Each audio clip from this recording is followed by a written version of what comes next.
नमस्कार मित्रों, स्वागत है आप सभी साथियों का आपके अपने YouTube channel study with Ravindra academy पर। प्यारे साथियों, आज अपन बात करेंगे चतुर्थ श्रेणी की वैकेंसीज है, यानी जो एग्ज़ाम है वो पास में आ चुकी है। तो अब अंतिम समय में कौन कौन सी चीज़ों का हमें ध्यान रखना चाहिए, अंतिम समय में किस प्रकार अपन तैयारी करें, किस प्रकार रिविजन करें, किस प्रकार टेस्ट देना है और टेस्ट के दौरान होने वाली गलतियों को किस प्रकार सुधारना है।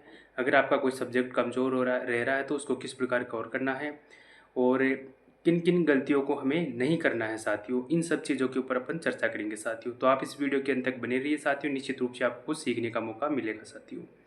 तो सबसे पहले तो साथियों मैं ये उम्मीद करता हूँ कि आप सभी साथियों ने एक बार तो अपना सिलेबस है वो कंप्लीट कर लिया होगा। सभी साथी है वो एक बार अपना सिलेबस कंप्लीट कर लिए होंगे। अगर एक बार भी अपना सिलेबस अभी तक कंप्लीट नहीं किया है तो पहले आप अपना एक बार सिलेबस कंप्लीट कर लीजिए साथियों। और फिर जब भी आपका एक बार आपका सिलेबस कंप्लीट हो जाता है या आपका कंप्लीट सिलेबस हो गया है तो साथियों आपको क्या करना है, अब आपको दो चीज़ों का विशेष रूप से ध्यान रखना है और वो दो चीज़ ही है जो आपको अंतिम रूप से चयन दिलवाने में महत्वपूर्ण साबित होगी साथियों।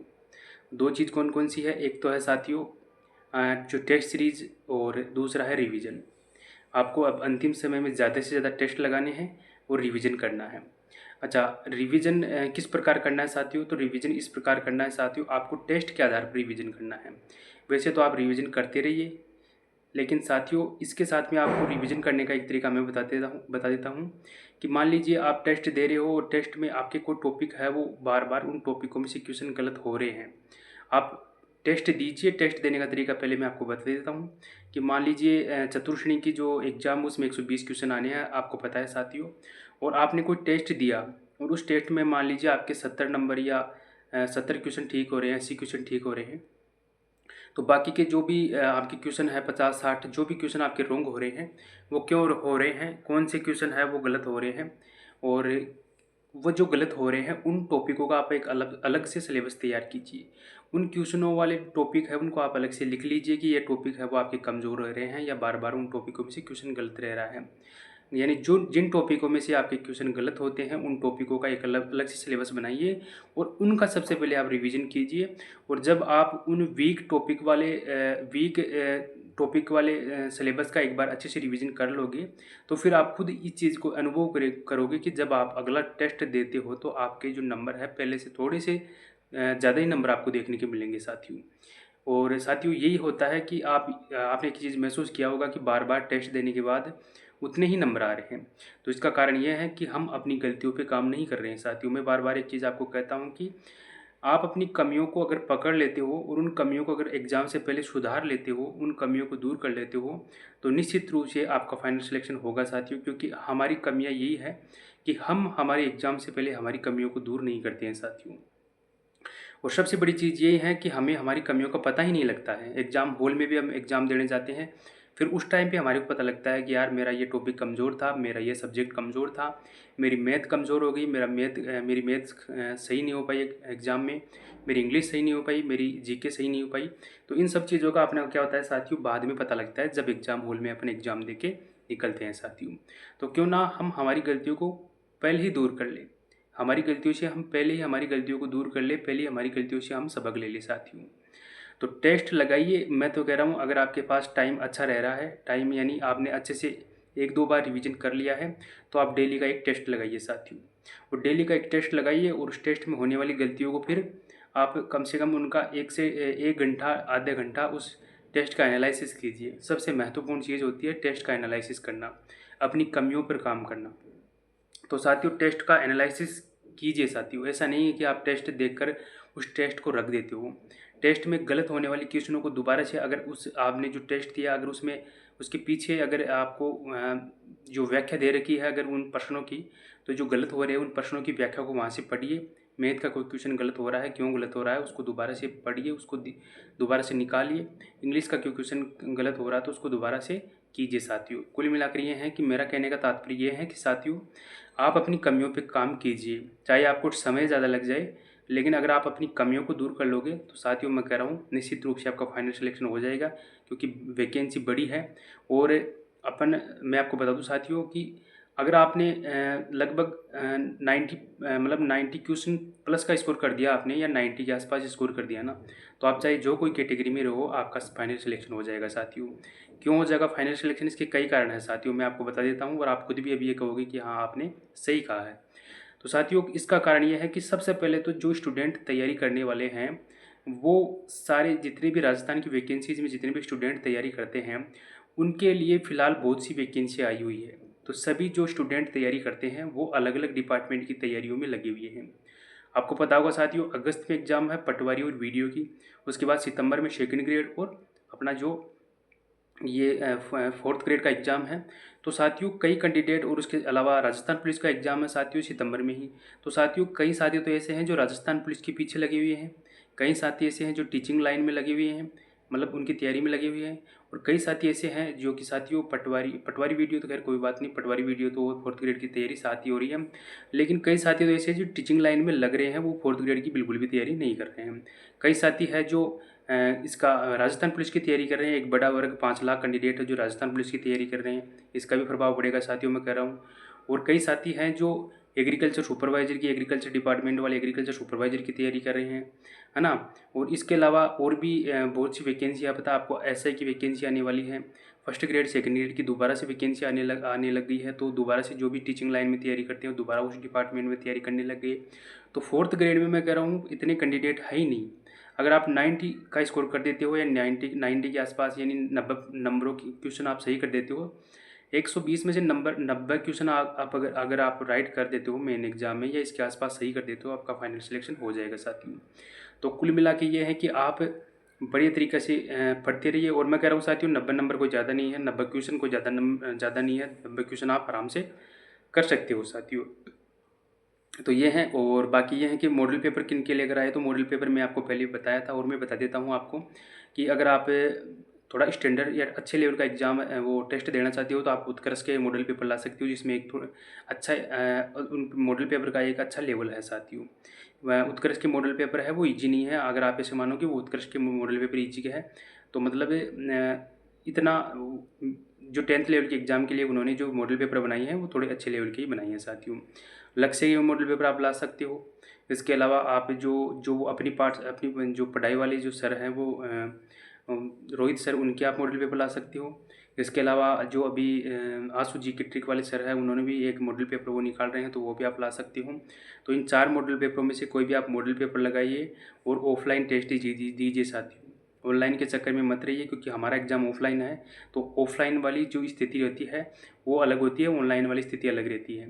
तो आप हर चीज़ को मैनेज तभी कर पाओगे जब आप ऑफलाइन एग्ज़ाम दोगे, ऑफलाइन टेस्ट दोगे। तो आप ये है कि ऑफलाइन टेस्ट पे फोकस कीजिए, ज़्यादा से ज़्यादा ऑफलाइन टेस्ट दीजिए। और आप अपना टारगेट है वो कितना लेकर जा सकते हो, तो मैं कह रहा हूँ 90 प्लस क्वेश्चनों से आपका ज़्यादा टारगेट रखिए, 100 के आसपास अपना टारगेट रखिए। तो अगर 100 के आसपास आप टारगेट रखोगे तो मेन एग्जाम में अगर आपके 90 क्वेश्चनों से भी अधिक अगर आपके क्वेश्चन सही हो जाते हैं, तो आपका फाइनल सिलेक्शन हो जाएगा साथियों। क्योंकि कैंडिडेट है वो अलग अलग वैकेंसीज़ में बट गए हैं साथियों, तो इतना कंपटीशन नहीं रहेगा। और दूसरी बात, 54,00,000 के आसपास वैकेंसी है, तो वैकेंसी भी कम नहीं है साथियों, 54,000 कम पोस्ट नहीं होती है साथियों। तो ये है, आप अपनी तैयारी करते रहिए, निश्चित रूप से आपको सफलता मिलेगी साथियों। इसके अलावा अगर आपका कोई सब्जेक्ट कमज़ोर रह रहा है, तो उसके लिए आप क्या कर सकते हो, उसके लिए मैं आपको बता देता हूँ। आपका कोई सब्जेक्ट कमज़ोर रह रहा है, तो उसके लिए आप कोई क्लासेज लगाइए साथियों। अगर आप यूट्यूब पे अगर मान लीजिए आपकी मैथ कमज़ोर है, तो मैथ की इतनी 5 से 6 टॉपिक है आपकी, तो 5 से 6 टॉपिक के लिए आप कोई भी आपका जिस भी चैनल पे आपको समझ आ रहा है मैथ, तो वहाँ से आप आराम से मैथ को पढ़िए, समझिए, और फिर उसके बाद में आप प्रैक्टिस कीजिए। इंग्लिश आपको समझ में नहीं आ रही है, और इंग्लिश आपको समझ में नहीं आ रही है, तो आप यूट्यूब का सहारा ले सकते हो। आप यूट्यूब से पढ़ सकते हो। लक्ष्य क्लासेज है VIPM में जो मैडम पढ़ाते हैं, उनकी आप क्लासेज ले सकते हो। लक्ष्य क्लासेज पे सर पढ़ा रहे हैं, उनकी आप ले सकते हो। तो ये हैं, और बाकी ये है कि आप और उनके बाद में आप प्रैक्टिस कीजिए साथियों, इंग्लिश की प्रैक्टिस कीजिए, मैथ की प्रैक्टिस कीजिए। अगर आपको करंट की दिक्कत है साथियों, तो करंट के लिए ये है कि बार बार आपको रिवीजन करना पड़ेगा। कोई मैराथन लगा लीजिए करंट की, इम्पोर्टेंट क्वेश्चनों की। इसके अलावा करंट की जो आई हुई क्वेश्चन है वो उनको एक बार अच्छे से देखिए। सारी जो भी जितनी वैकेंसीज में फ़िलहाल करंट के क्वेश्चन पूछे गए हैं, तो उन जो विगत परीक्षाओं में पूछे हुए करंट के क्वेश्चन उनको पढ़िए आप। कंप्यूटर के 5 क्वेश्चन आने हैं, तो कंप्यूटर की 5 क्वेश्चनों के लिए आप ज़्यादा मारामारी मत कीजिए साथियों। मैं तो ये तो कहता हूँ, क्योंकि कंप्यूटर का कोई भरोसा नहीं है, कहीं से भी क्वेश्चन आ सकता है। और इसके अलावा ये है कि साथियों, आप रिवीजन कीजिए, ज़्यादा से ज़्यादा रिवीजन कीजिए। जो भी आपने पढ़ा है वो आप उसका ज़्यादा से ज़्यादा रिवीजन कीजिए। और सबसे बड़ी बात यह है कि अब अंतिम समय में कोई भी नई बुक नहीं लानी है आपको। जो भी आप पढ़ रहे हो उसका रिवीजन करते रहिए। कोई भी नई बुक लाने की आवश्यकता नहीं है, क्योंकि अब इतना समय नहीं बच रहा है कि आप नई बुक लाकर उसको रिवाइज कर सकूँ। अगर आप उस नई बुक को एक बार पढ़ भी लेते हो तो उसका रिवीजन नहीं कर पाओगे साथियों आप। तो यह है, जो पुराने आपने जो पढ़े हैं, जितना जो आपने पढ़ा है उसका ही बार बार रिवीजन कीजिए। और सबसे बड़ी चीज़ तो यही रहेगी साथियों, रिवीजन प्लस टेस्ट। कितने रिवीजन आप करते हो, कितने टेस्ट आप लगाते हो, यही आपकी एग्ज़ाम को क्रैक करने में मील का पत्थर साबित होंगे साथियों। इसके अलावा अगर आप अपनी कमियों पर काम नहीं करोगे तो निश्चित रूप से आपको, मैं कह रहा हूँ, नुकसान हो सकता है साथियों। अपनी कमियों पर काम कीजिए। आपको थोड़ा 1 घंटा आधा घंटा ज़्यादा लग सकता है टेस्ट के बाद में एनालिसिस करने के लिए, लेकिन एनालिसिस करना ही है साथियों। आप अपनी कमियों को जब तक दूर नहीं करोगे तब तक ना तो आपके जो नंबर है वो इंक्रीज़ होंगे और ना ही एग्ज़ाम में आपको एक पॉजिटिव रिजल्ट नहीं मिल पाएगा। यही होता है कि बार बार हम एग्ज़ाम दे रहे हैं, बार बार असफल हो रहे हैं। क्यों हो रहे हैं? कि हम अपनी कमियों पे काम नहीं करते। मैं हर बार कहता हूँ कि कमियों पे काम करना ज़रूरी है साथियों। तो जो भी है, आप अपनी तैयारी से बढ़िया तरीके से इसको करते रहिए, रिवीजन करते रहिए, टेस्ट लगाते रहिए। और इसके अलावा जो अंतिम समय में कोई भी नई चीज़ आपको कोई भी नई बुक नहीं पढ़नी है। इसके अलावा आपको कोई भी कह रहा है कि 100 प्लस आपका स्कोर होना चाहिए, तो ये सब फालतू की बातें हैं साथियों। 120 में से 100 क्वेश्चन प्लस करने का मतलब साथियों कितना प्रतिशत हो गया आपको ये भी पता है कि साथियों। तो ये है, जो भी कह रहा है उनकी बातों में मत आइए कि 100 प्लस कट ऑफ जाएगी, ये है वो नहीं जाएगी साथियों। 54,000 वैकेंसीज़ है, कैंडिडेट सभी अलग अलग वैकेंसीज़ में बढ़ चुके हैं। 4th ग्रेड के लिए इतने कैंडिडेट भी नहीं है कि केवल 4th ग्रेड की प्रॉपर तैयारी कर रहे हैं। कई साथी, बहुत से साथी ऐसे हैं जो दूसरी वैकेंसीज़ की तैयारी कर रहे हैं और बोलते हैं कि हम भी 4th ग्रेड का दे लेंगे। देने से सिलेक्शन नहीं होता है साथियों। देने से सिलेक्शन नहीं होता है। मैं कह रहा हूँ 4th ग्रेड में इतने सब्जेक्ट है, अगर आप प्रॉपर 4th ग्रेड की तैयारी नहीं करते हो तो आपका 4th ग्रेड में सिलेक्शन नहीं हो सकता। अगर आप राजस्थान कांस्टेबल पुलिस भर्ती परीक्षा की तैयारी कर रहे हैं और अगर आपको हिंदी और इंग्लिश अच्छे से नहीं आती है तो आप 4th ग्रेड में नहीं लग सकते साथियों। केवल राजस्थान जीके, साइंस से, मैथ से, इनसे आप 4th ग्रेड में नहीं लग सकते। इसके अलावा टीचिंग लाइन में अगर आप 1st ग्रेड 2nd ग्रेड की तैयारी कर रहे हो और अगर आपको मैथ, साइंस वगैरह या हिंदी इंग्लिश नहीं आ रही है तो भी आप सिलेक्शन नहीं ले सकते साथियों। तो कुल मिलाकर ये है कि जो भी साथी कह रहा है कि भाई हम 4th ग्रेड में सीट निकाल लेंगे, तो ये इतना आसान भी नहीं है कि 4th ग्रेड में आप ऐसे ही बिना तैयारी के सीट निकाल लोगे साथियों। इतना आसान भी नहीं रहेगा साथियों। जो भी है, लेकिन जो साथी प्रॉपर तैयारी कर रहा है उसका फाइनल सिलेक्शन होना है साथियों, क्योंकि ये बड़ी वैकेंसी है साथियों। तो जो भी साथी है तैयारी कर रहे हैं, बढ़िया तरीके से मन लगाकर तैयारी कीजिए, निश्चित रूप का फाइनल सिलेक्शन होगा। और भी आपकी कोई कमी है, आपकी कोई क्वेरीज, जो भी आपका कोई प्रश्न है तो कमेंट बॉक्स में आप पूछ सकते हो। आपकी कोई प्रॉब्लम है, पढ़ने के दौरान कोई चीज़ समझ नहीं आ रही है, कहाँ से पढ़ना है, कौन से चैनल से पढ़ना है, इन सब चीज़ों की अगर आपको जानकारी लेनी है या कोई टीचर है वो अच्छा पढ़ा रहा है, कौन सा क्या पढ़ा रहा है, तो आप इसके लिए आप अपना इस चैनल पे आप अपना क्वेश्चन रख सकते हो। मैं निश्चित रूप से उसका आपको जवाब दूंगा साथियों। तो साथियों, मिलते हैं नेक्स्ट सेशन में। तब तक के लिए टाटा बाय बाय साथियों। और इसी के साथ आप सबसे साथियों से एक रिक्वेस्ट है कि आप इस वीडियो को लाइक कीजिए, शेयर कीजिए अपने दोस्तों के साथ और चैनल को सब्सक्राइब कर लीजिए अगर आप पहली बार इस चैनल पर विजिट कर रहे हैं साथियों। तो साथियों, मिलते हैं नेक्स्ट सेशन में। तब तक के लिए टाटा बाय बाय साथियों। जय हिंद साथियों। धन्यवाद साथियों।